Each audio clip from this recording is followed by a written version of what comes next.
Okay, we're ready.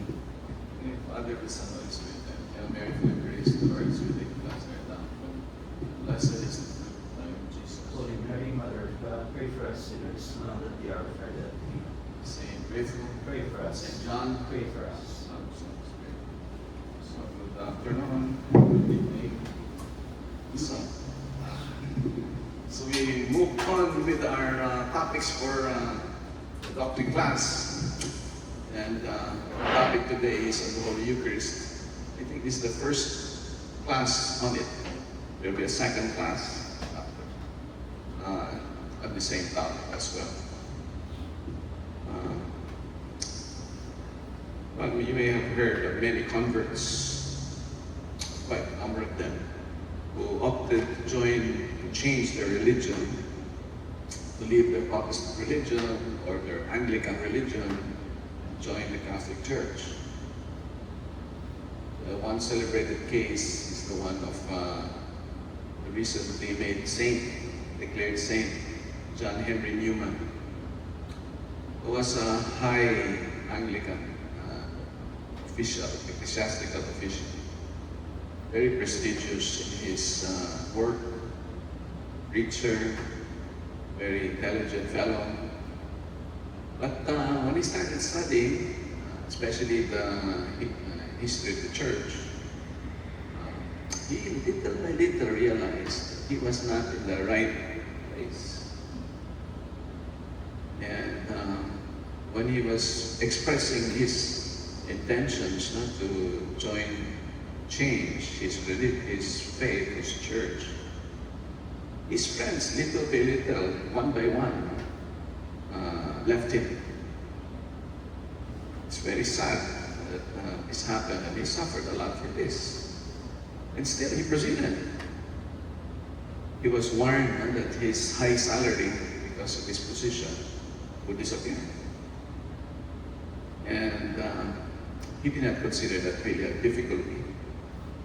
Because in exchange, he says, he would get the body and blood of Jesus Christ, which is the Holy Eucharist, which only the Catholic Church teaches.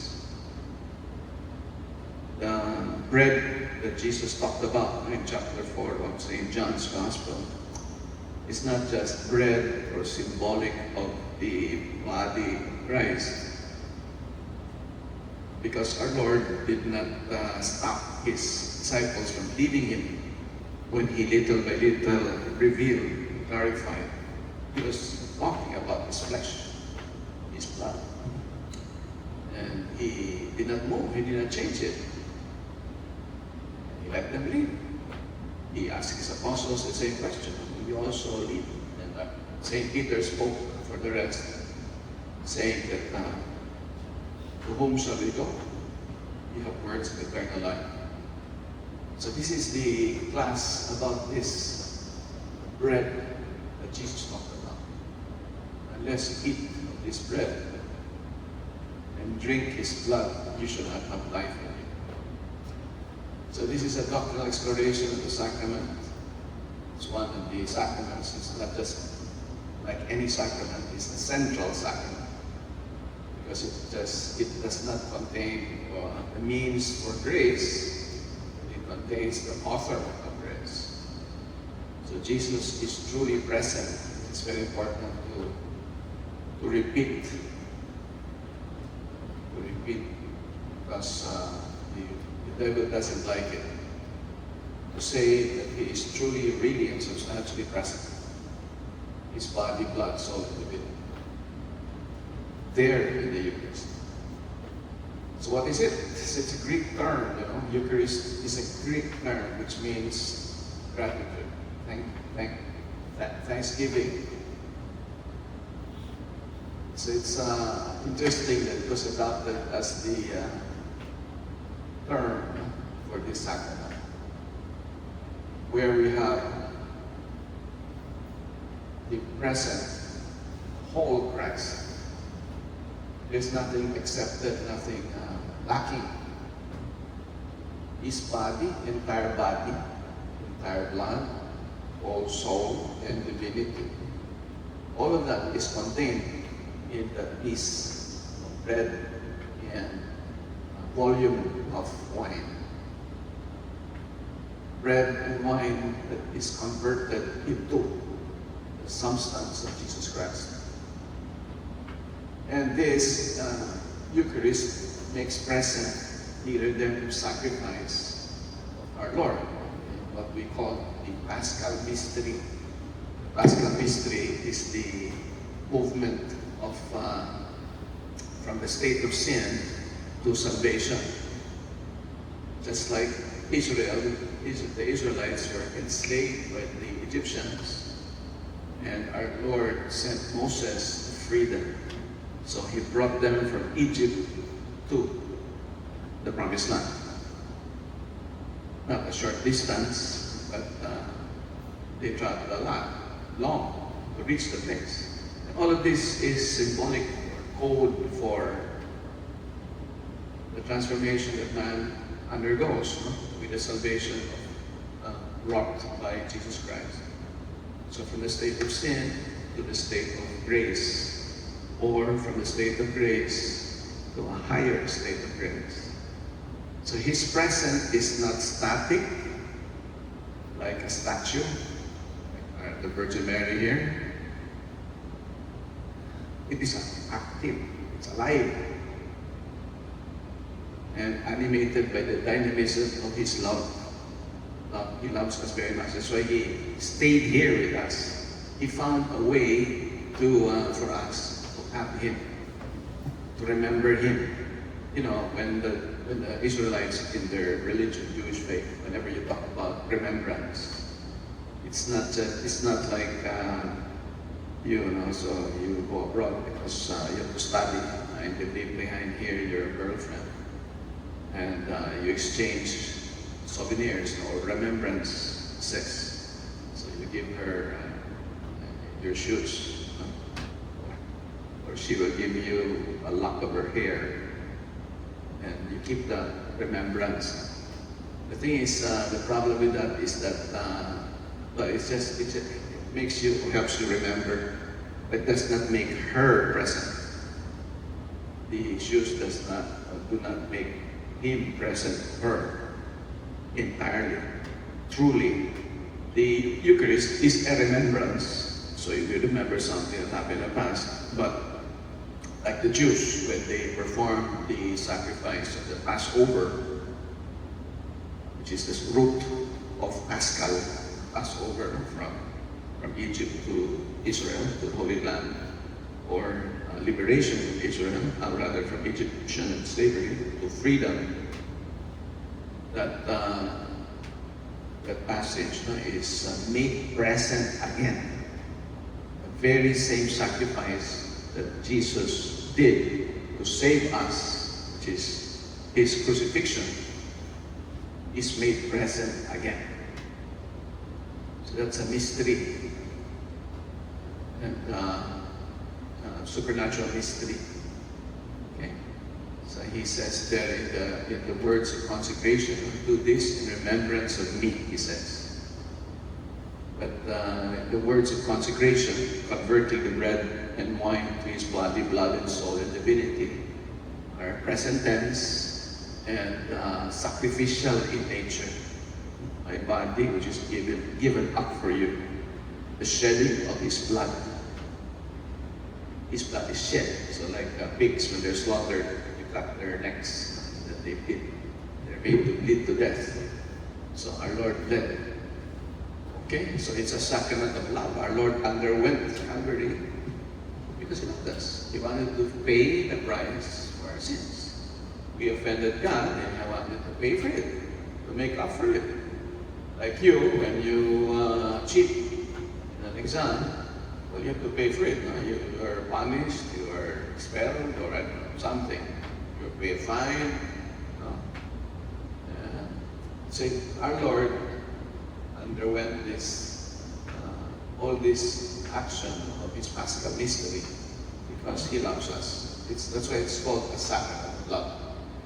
As the Sacrosanctum Concilium says, which is a document of the Second Vatican Council, a sacrament of love, a sign of unity, a bond of charity, a Paschal banquet in which Christ is eaten the mind is filled with grace, and a pledge of future glory is given to us. That's a very densely packed statement. So a sacrament, you know what's a sacrament? It's a sign, symbol that you can see or hear or touch.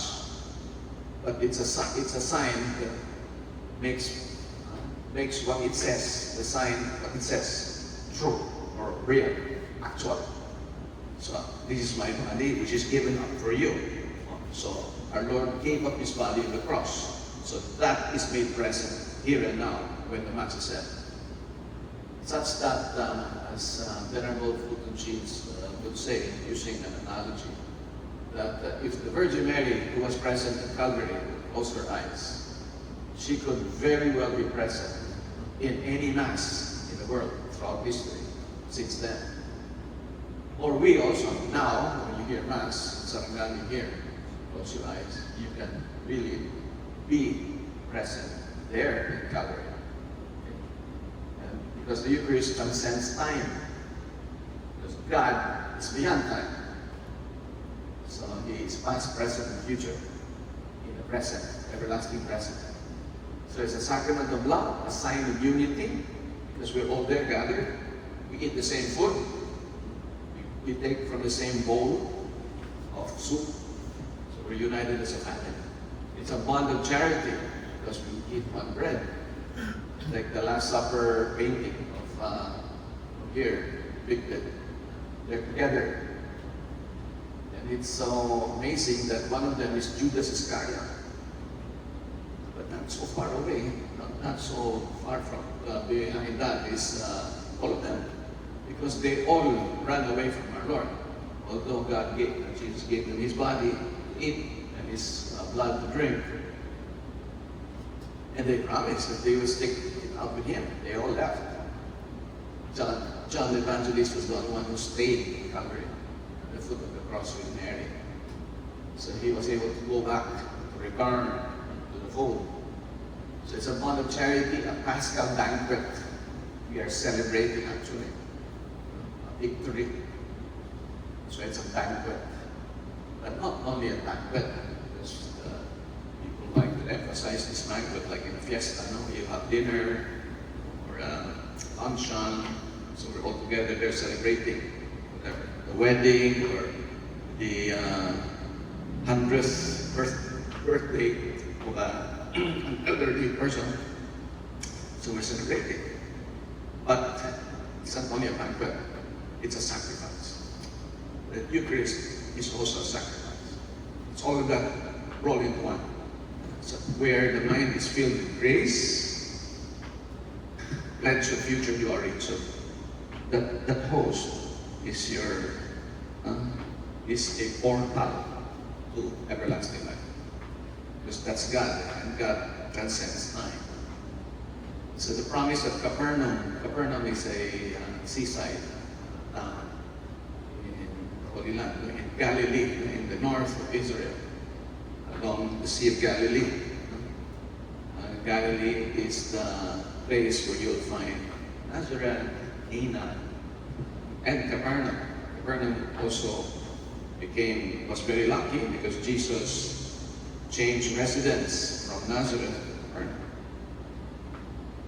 And that is where he cured the mother-in-law of Peter. So anyway, Jesus foretold the Eucharist, not chapter 4, I was mistaken, chapter 6, in the synagogue in Capernaum. The remains of this synagogue still stands there in Israel. After the miracle of multiplication of loaves, Jesus revealed the bread of life. And he identified himself to be the bread of life. Jesus revealed his identity and mission there.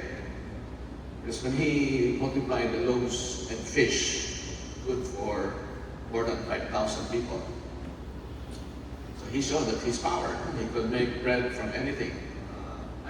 From nothing, for example. So, with that introduction, he revealed that he could give us his own flesh and blood under the guise or under the form or appearance of bread. And he identified himself as the bread of life. So like those people were eating the bread and the fish for personal sustenance, physical sustenance, he was going to give them also something that would sustain their spirit, to be the life for their souls. He revealed it to be his own body of blood. That's why he says here, he who eats my flesh has eternal life. So he promised that eating his flesh and drinking his blood brings eternal life by the union with him. Chapter 6 of St. John, very important. So the institution of the Last Supper, he instituted the Eucharist in the Last Supper. All the Jews practiced the Passover as commanded by God. It's laid down by Moses. They were instructed by God as an obligation every year to commemorate their liberation from Egypt, where they were reduced to slaves. And Pharaoh did not want them to adore God, to give sacrifice to God. Because as you know, in Egypt, they are polytheistic, so they did not permit the Israelites to go to the wilderness to worship God until the avenging angel was sent by God to kill all firstborn. All firstborn man and beast. So Pharaoh had one son. He died. He died at night. But to preserve the Israelites as a sign, their houses were spared because they put the blood of animal, like a lamb, on the doorposts in the temple. So the angel saw that. This I will not touch them. So that's the old Passover. So God commanded them to celebrate that every year, a certain day. This is what they do. They reenact it. So that's the old Passover. The new Passover is what comes after that. So Jesus was performing the Passover rites when he had the Last Supper. He was celebrating the Passover with his apostles. In the Passover ritual, there is bread, unleavened bread, which was what the Jews or the Israelites had when they escaped from Egypt. The bread they had, the only bread they had, that was the only one permitted for them to have was unleavened bread that was not left to rice, because of it has no yeast, no any substance that will convert certain sugars, etc. Gas. That's why it rises the dough before you cook it, you bake it. Since they were in a hurry, they did not have time to let it be rice. Then you bake it. No, bake it immediately without any of this yeast, so that it's unleavened bread. So the Eucharist, what we have now, the bread is always unleavened. So on top of that old Passover, Jesus segued, made a follow through. So from the old rite of the Passover, he continued with the new Passover, which is this one. This is my body. So he uttered this when he took the bread. He gave it to his disciples and said, "This is my body, which is given for you." Given for you is a sacrificial clause. I give up my body and do with my body what you want. And that's what happened to him. He was nailed to the cross, scourged, crowned, spat on. And this cup which is poured out from you is the new covenant in my blood. So there was an old covenant. And the old covenant was what Moses is the old Passover. Okay? You sacrifice an animal. The new Passover, you sacrifice instead of an animal, Jesus Christ himself, priest and big pig. Okay? So Jesus celebrated the Last Supper in the context of the Jewish Passover, but introduced a novelty. It was he already who is sacrificed. Okay? He is the one who was crucified. In the old Passover, they always sacrificed something else. So the priest or the father in the family conducting the Passover meal, he always sacrificed something else, lamb, goat, and said that in the new Passover, the priest is the one given up. Huh? So that's interesting. So this institution of Last Supper is recorded by Matthew, Mark, Luke, and St. Paul. Huh? Do this in remembrance of me. This is command. This is not maybe you can do this to remember me. No. Do this. Huh? So it's institutional character. Meaning, this is what you have to do if you want to remember me. Huh? Not merely a farewell meal, but a founding act of a perpetual sacrament. That's why you can, when you go to Mass on Sundays, we have to go to Mass on Sunday because he says, do this. You cannot say, I can read the Bible at home. You have to do this. And you cannot do this because you are not priests. So you have to go there where the priest does this, which is the Mass on Sundays. Okay? What do this entails? So the apostles and their successors in the priesthood does or do this.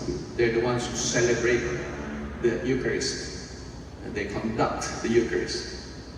They were designated by Jesus to carry out the sacrament. Not everybody was there in the Last Supper. Our Lady was not there. He only had his 12 apostles, so even Judas Iscariot. So Judas Iscariot was ordained a priest right there, together with the rest of the 11. Because he gave them the power to make the sacrament. Okay? That they could speak and perform it in the name and person of Jesus Christ. That's why they say, this is my body. So they speak for Christ. Okay? They don't say, this is the body of Christ. No, they're saying it in first person, singular. Do this, meaning the bread and wine, the prayer of thanksgiving and consecration of the gifts, and the distribution of Holy Sacrament. These are essential in the Eucharist.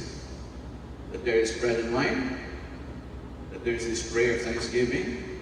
Remember that? No? I don't know if you are awake enough when you hear Mass. Our Lord says there in the consecration that our Lord gave thanks. So we must join that. Give thanks to God for so many things, including the Eucharist. Then the consecration, which is to give it to God. So this is my body, etc. And then the distribution of communion. A new memorial is not only a remembrance, but a sacrament that makes objectively present Christ and his redeeming sacrifice. So Calvary is made present again. It's not a different sacrifice. Huh? We don't sacrifice Jesus again. No, it is the one singular sacrifice of Calvary made present again. So it's only one sacrifice. He died only once. We don't kill him again. In fact, in Mass, the body that is there, Jesus, is the resurrected body. It's not the body that Jesus had before the crucifixion. No, it's the body after he resurrected. The Church celebrates it from the beginning. So from Jerusalem, recorded by Acts of the Apostles, to Troas, these are cities around the Mediterranean, to Troas, Corinth, and beyond, the Church celebrated the Eucharist faithfully from the earliest days. Above all, on Sunday, the day of the Lord. It is the day of the Lord because it's the day of the resurrection. Our Lord resurrected on a Sunday, not on a Sabbath. That's when the new Sabbath, for the new covenant, is Sunday. Because our Lord reconstituted us on Sunday. He resurrected. And Christians are gathered for Sunday to break bread. That's the usual phrase, you break bread. So when Jesus broke bread, when he was with those two disciples on their way to Emmaus, they recognized him. Because that's the way he did it during the Last Supper. This same fundamental structure continues to this day in every corner of the Church. That's an amazing thing. It's the same. So the Eucharistic assembly, so the assembly that celebrates the Eucharist is hierarchically structured. Hierarchy means leadership, not a structure in a society. So there is a boss, there is a big boss, smaller boss, members, so there's structure. So in the church, there is also this hierarchy, at the top of which are the bishops. So the Pope is the Bishop of Rome. The bishops of your diocese, here is Jose Advincula, Cardinal. In Quezon City, it's Bishop Elias Human. Depending what territory you are in, you have a different bishop. But the Pope is the Bishop of Rome, and he is the principal shepherd, visible representative of Christ. So that bishop or priest, because the priests are ordained, assist the bishop. He is not ordained to become like a bishop. He's an assistant to the bishop. So all priests are ordained to serve a particular bishop. There is no priest who is on his own. So the bishop or priest presides in the name of Christ, or rather in the person of Christ. He acts in his person alone. He is the only one in that mass who's consecrated to Christ. The deacon and ministers, these are the assistants of the priest or bishop. They assist in the liturgy according to their proper role and order, because they have a role in the Mass. The ones who bring the bread or the wine, or the ones who can give the homily, so they have a role. Then the faithful, that's all of us. We are all faithful. We participate consciously and actively. Consciously and actively means that we follow what's happening. We're not attending a program or a number of a program or singing or theater or no. We are attending. We are joining Jesus in His sacrifice. We're joining Jesus in His prayer. So we go to Mass to join Jesus in His sacrifice. Okay, that should be clear. We don't go there just to watch or to wait for what entertains you, or to compare the priests, because it's all the same. It is Jesus Christ, no matter how He looks, whatever He looks like, good or deficient in giving a homily. The most important part of that is the consecration, the advent arrival of Jesus on the altar when the words of consecration are said. So that's what it means to attend, to participate consciously, actively. We say the words that are assigned to us, like Amen. Very few words for the congregation to say, but they have to say it. Wait, the Lord be with you and with your spirit. The answer. Don't just depend on the commentator who says it in the microphone. You say it also, because you are participating in the Mass. Okay, because if you don't, you're not there. It's the same as not attending Mass. Okay, the role of the ministerial priesthood, that's the priest who says the Mass. He has received ministerial priesthood, different from the priesthood that you receive because of baptism. All of us receive baptism, so we are priests also, but not ministerial priests. What we have because of baptism is a common priesthood. So only the validly ordained priest, because the holy orders can consecrate the Holy Eucharist, pronouncing in the person of Christ, in persona Christi, the words of consecration.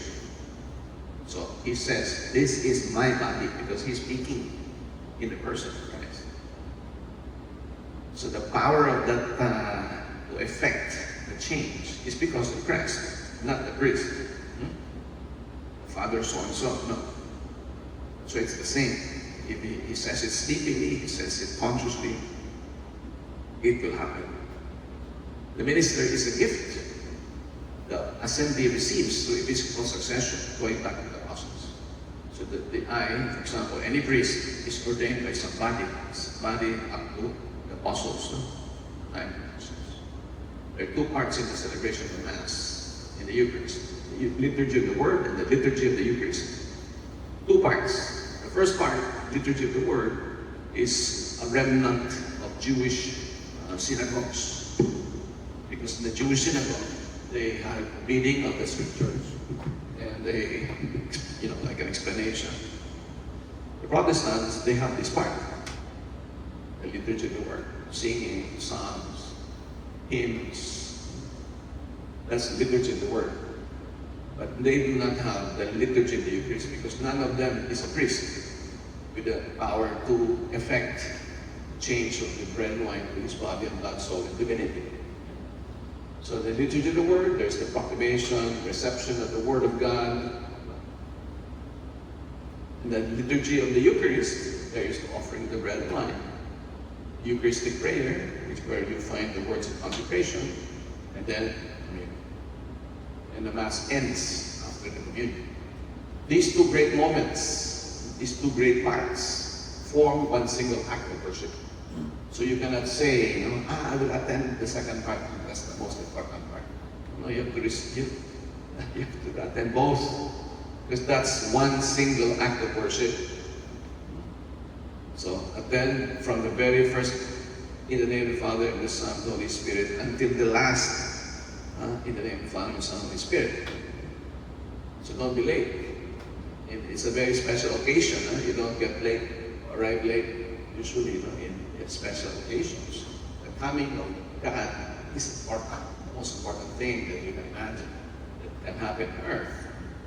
So both parts form one single act of worship, framed by introductory and concluding rites. Nothing can be added or removed by private persons. So a priest cannot change any of that. It is all arranged by the Church. The essential signs.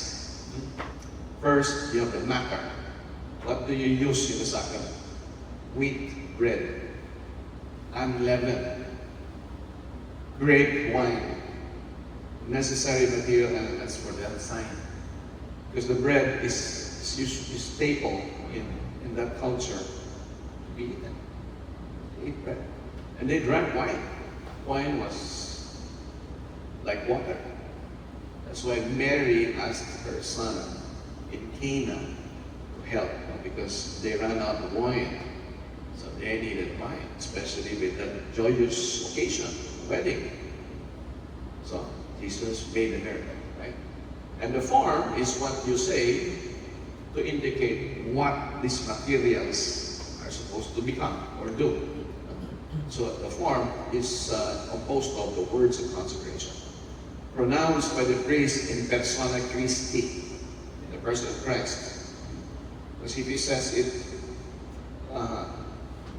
this is Jesus' body, that's not valid. It will not change. He has to say, this is my body. This is the cup of my blood. By Christ's words and the power of the Holy Spirit, bread and wine become efficacious signs. They're signs that these are body and blood of Jesus that nourish us.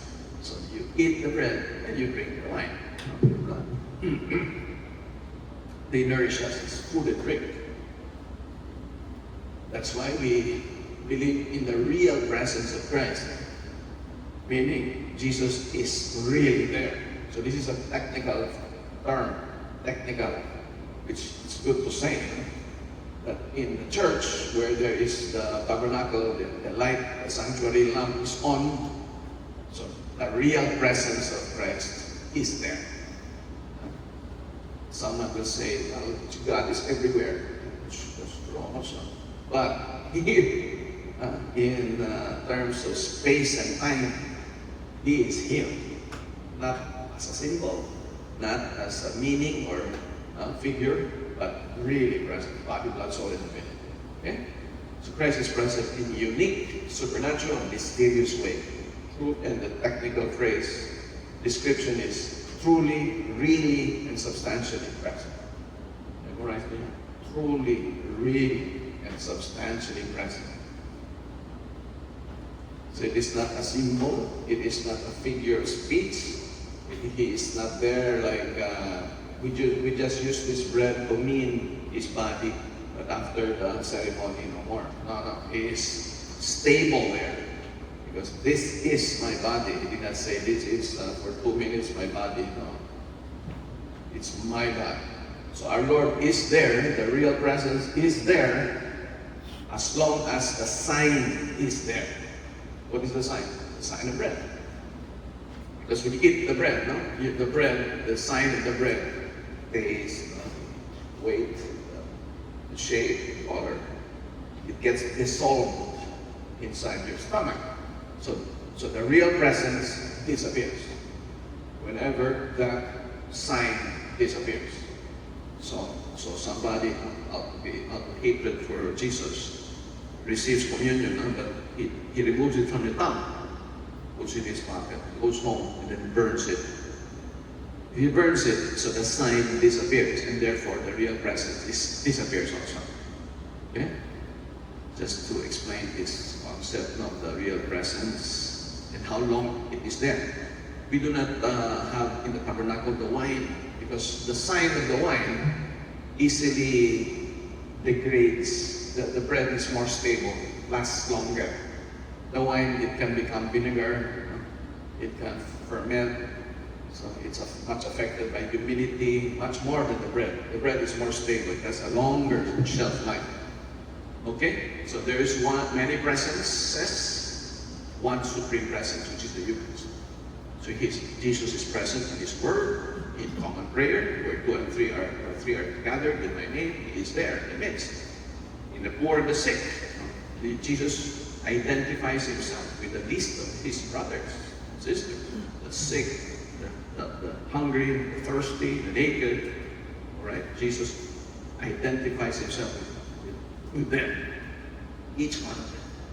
But the foremost presence of Jesus is in Him, because it is the fullest, most substantial presence. Christ wholly, entirely present in the Eucharistic species. Species means appearance. It appears like bread, tastes like bread, feels like bread, but it is not bread. Okay? The real presence is not the figure, not the symbol that leads people to think Christ present elsewhere in heaven. It is not only grace, it is there, not simply a sign through which saving power is offered to us, but a substantial presence. The Eucharist contains objective presence of the being in itself, because when God was asked by Moses, "What is your proper name? What's your name?" And God replied, I am who am. That's my name. First person singular of the verb to be. Okay? So that's God Himself, the creator of the universe. How crazy it is, because He is the creator, and He hides them in the host. The small host, the big host, the small particle, He is there. And it's a humiliation for Him to hide behind that. Okay? But He wants it, so that He can be united to us. Imagine. We eat Him. That's the closest we can be to Him in this world, in this life, in this side of reality. But when we die, hopefully we go to heaven. So we will be united to Him. But the Eucharist is the highway, as Saint Carlo Cavuti said. His highway to heaven is the Eucharist. So when I look at the Eucharist, I will enter the portal to eternity there. Saint Paul VI said, this presence is called real because it is presence in the fullest sense. It is substantial because Christ, God and man, makes Himself entirely present. Okay, and His presence is not, so you look at the host, no? Where are the legs here? Where are the arms here? No. The legs and arms, that kind of presence of Jesus, where He had His 2 legs, 2 arms, and then when He ascended to heaven. So His presence in the bread is by way of substance. Okay? By way of substance. It's like the bread, when you eat it, no, then crumbs fall. So what fell? bread. What part of the bread? Bread. Everything in the bread is bread. So he is Jesus' body and blood, soul and divinity is found in each part of that bread. Okay? The presence grasped only by faith. The presence of the true body and blood of Christ in this sacrament cannot be apprehended by the senses. You cannot, no matter how you look with a microscope, a telescope, or whatever scope you want, you will never see God. Same as you go up to the moon, you look for God. I don't see God. Yeah, because you don't see God because of your eyes of flesh, telescope, or whatever measuring device, because God is perfect spirit, pure spirit. So it cannot be apprehended by the senses, only by faith. And you have that faith when you hear somebody say, "This is my body." That's why the sound of those words are essential. Because if you don't hear those words, you wouldn't know that Jesus is there. Okay? And He is God. No? So by His authority as God, He says this. That's what we believe. That He is truly, really, substantially present there. This is my body, He said. So the process by which the bread and wine becomes His body and blood, soul and divinity is technically it's called transubstantiation.